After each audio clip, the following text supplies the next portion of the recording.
그럼 복제 인간들의 이런 여러 가지 문제들을 알아보면서 생각해보는 시간을 가져볼까요? 이 그림을 보세요. 이 레인보우 고양이는 흰 바탕에 금색 둥근 무늬가 있고요. 이 CC는 흰색 바탕에 회색 줄무늬가 있어요.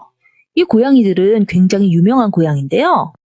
CC 고양이는 레인보우 고양이의 체세포를 복제를 해서 만든 복제 고양이래요. 그런데 이 둘이 다르게 생겼고 성격도 다르대요. 왜 이런 경우가 생기냐 하면요. 첫 번째 이유는 두 고양이의 유전자가 100% 같지 않대요. 세포의 핵 속에는 유전인자 DNA가 들어있는데요. 지금 이 난자에 있는 이 핵을 빼냈죠. 그런데 세포 속의 소기관인 이 미토콘드리아에도 DNA가 아주 조금이지만 들어있대요. 그래서 이 난자를 제공한 다른 고양이의 유전자가 이 미토콘드리아에 있기 때문에 아주 조금이지만 섞여 있기 때문이에요. 두 번째, 고양이의 성격이 다른 것은요, 자라는 환경이 다르기 때문이에요. 일란성 쌍둥이도 똑같은 유전 정보를 가지고 있어서 생김새가 아주 비슷하지만 성격까지 완전히 같은 것은 아니에요. 자라는 환경이 조금씩은 다르기 때문인데요. 이런 점에서 사랑하는 가족이 죽은 후에 혹은 자신의 복제 인간을 만들어도 전의 기억도 없고 또 다르게 생겼다면 전혀 필요가 없겠죠. 예를 들어 자식을 모차르트와 같은 그런 천재 음악가로 키우고 싶어서 모차르트의 유전자를 구해서 복제 인간을 만들어도 얘는 태어나서 음악에는 관심이 없고 온라인 게임을 좋아할 수도 있죠. 또 아이가 나이가 들어서 나는 과연 사람이 맞나 하는 고민을 할 수도 있겠죠. 또한 기술이 발전되면 맞춤 아이를 만들려고 할지도 몰라요. 기왕이면 좋은 유전자를 난자 속에 넣어서 완벽한 아이를 얻으려고 하겠죠. 하지만 과연 이것이 옳을까요? 이 밖에도 여러 문제들이 있는데 연구 과정 중에서 정상적인 아이가 태어나지 않을 수도 있고 60세 사람의 체세포를 이용을 해서 복제를 했다면 실제보다 나이가 든 몸 상태로 태어날 수도 있겠죠. 실제로 복제양 돌리 같은 경우도 다른 양보다 더 일찍 늙었고 일찍 죽었어요.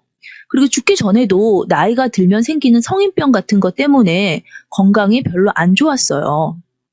아직은 이렇게 기술이 불안정하고 문제가 많기 때문에 여러분도 복제 인간을 만드는 것이 과연 옳은 일인지 잘 생각해 보세요.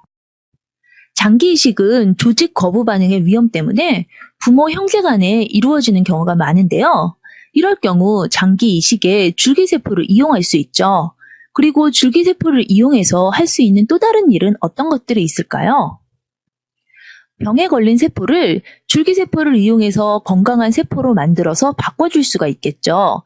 치매나 뇌조직 손상 환자들에게는 신경세포를 이식해줄 수도 있겠고, 심장병 환자에게는 심장근육세포를 이식할 수도 있고, 그리고 화상 환자에게는 피부세포를 이식해서 흉터를 없애는 데 도움을 줄 수도 있겠죠.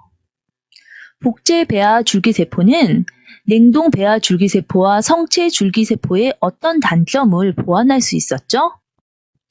냉동 배아 줄기세포의 경우에는요, 정자와 난자가 만났기 때문에 조직 거부 반응이 생길 수가 있겠죠. 그런데 복제 배아 줄기세포 같은 경우에는 자기의 체세포의 핵을 그대로 가져갔기 때문에 조직 거부 반응이 일어나지 않겠죠. 그 다음에 성체 줄기세포 같은 경우에는 분화 가능성이 제한되어 있죠. 피부를 만드는 줄기세포는 피부만 만들고 이렇게 가능성이 제한되어 있는데 복제 배아 줄기세포는 그런 점에서는 제한이 없는 점이 그런 단점을 보완할 수 있죠. 지금까지 나와 함께 줄기세포 이야기를 했는데요. 줄기세포라는 말이 나온 것은 불과 얼마 전이에요. 줄기세포는 모든 세포를 만들어낼 수가 있어서 불치병 환자들에게 마지막 희망이 되고 있는데요. 여러분도 생명공학에 관심을 갖고 생명의 신비를 느껴서 생명과학 분야에서 좋은 결과가 나오기를 희망해요.